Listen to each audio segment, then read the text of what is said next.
So নমস্কার friends, কেমন আছেন সবাই? সো ফ্রেন্ডস, দেখতে পাচ্ছেন এখানে অনেকজন কিছু একটা করছে।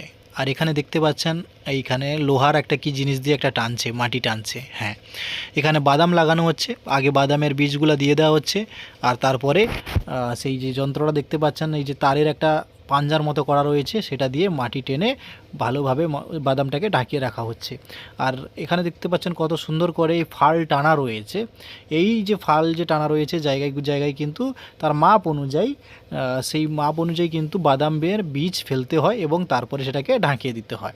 আচ্ছা, ঠিক আছে। এখানে রাস্তার কাছে যেহেতু চলছে, আমি তাই তুলে ধরার চেষ্টা করলাম। এখানে দেখছেন গ্রামের মহিলারা কিন্তু ওনারা চাষের কাজে যুক্ত হয়েছেন। আর এখানে মাটিটার সাইজটা দেখুন, মাটির সাইজটা দেখতে পাচ্ছেন একদম ছোট ছোট করা রয়েছে। আর এই যে লাইন বরাবর কিন্তু সাইজ অনুযায়ী বা মাপ অনুযায়ী একটা আনুমানিক একটা দিয়ে দেওয়া হয় যে বাদামের বীজ ফেলা হচ্ছে। ঠিক আছে, কেউ বসে দিচ্ছেন, কেউ দাঁড়িয়ে দিচ্ছেন, বাদামের বীজটা দিচ্ছেন।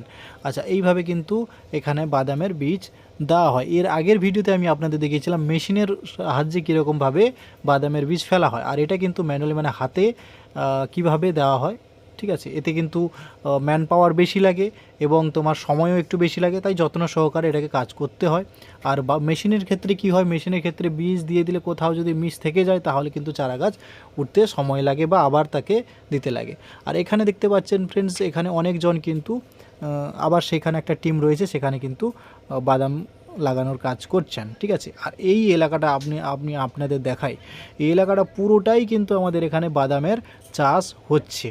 ঠিক আছে, ধানের চাষ কিন্তু এখানে নেই, এটা পুরো এলাকাটাই কিন্তু এখানে বাদামের চাষ হচ্ছে।